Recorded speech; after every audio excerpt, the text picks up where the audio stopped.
ایک فقیر گلی میں آواز لگاتا جا رہا تھا کہ بیٹا باپ کا نہیں اور باپ بیٹے کا نہیں۔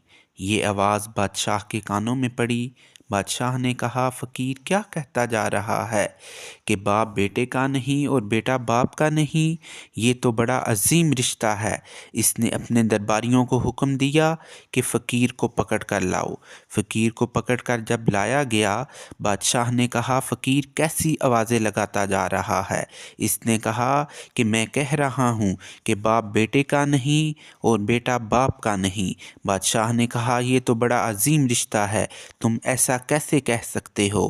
اس نے کہا، بادشاہ سلامت، ایسا ہی ہے۔ اس نے کہا، فقیر پاگل ہو گیا ہے، اس کو جیل میں بند کر دو۔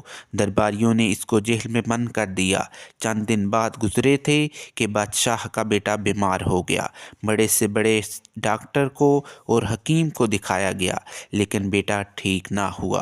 جب اس فقیر کو جیل میں پتہ چلا تو اس نے درباریوں کے ہاتھ پیغام دے کر بھیجا کہ بادشاہ کو کہو کہ تمہارا بیٹا میں ٹھیک کر دوں گا۔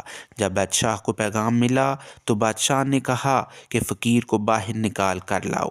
جب فقیر کو باہر لے کر آیا گیا تو باہر بہت سارے لوگ بیٹھے ہوئے تھے۔ تو فقیر نے کہا، بادشاہ سلامت، ایک دودھ کا گلاس منگوائیے، میں آپ کے بیٹے کو ابھی ٹھیک کر دیتا ہوں۔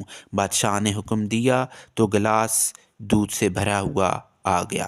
اس نے کہا، آدھا گلاس اپنے بیٹے کو پلا دو جو بیمار ہے۔ اس نے آدھا گلاس اپنے بیٹے کو پلا دیا۔ فقیر نے کہا کہ اب یہ آدھا گلاس جو پی لے گا وہ فوراً مر جائے گا اور آپ کا بیٹا بچ جائے گا۔ بادشاہ نے ان لوگوں سے پوچھا کہ کوئی اس آدھے گلاس کو پیے گا؟ میں اس کو بہت مال و دولت اور جائیداد دوں گا۔ لیکن کوئی تیار نہ ہوا اور سب اٹھ کر چلے گئے۔ فقیر بادشاہ سلامت کو کہتا ہے کہ آپ کی عمر بہت زیادہ ہو چکی ہے، آپ خود پی لیں، اگر آپ دنیا سے چلے بھی گئے تو آپ کا بیٹا تو بچ جائے گا نا؟ بادشاہ نے کہا، میں اپنی بیوی سے مشورہ کر کے آپ کو بتاتا ہوں۔ بادشاہ سلامت اپنی بیوی کے پاس گئے اور کہا، فقیر کہتا ہے یہ آدھا گلاس دودھ آپ خود پی لیں، آپ کا بیٹا بچ جائے گا اور آپ مر جائیں گے۔ بیوی نے کہا، یہ رسک نہ لو، ہو سکتا ہے کہ بیٹا بھی مر جائے اور تم بھی مر جاؤ تو بادشاہت کون سنبھالے گا؟ بادشاہ باہر آیا اور فقیر کو کہا، میں ایسا رسک نہیں لے سکتا ہوں، اگر اس کی زندگی ہوئی تو یہ ویسے ہی بچ جائے گا۔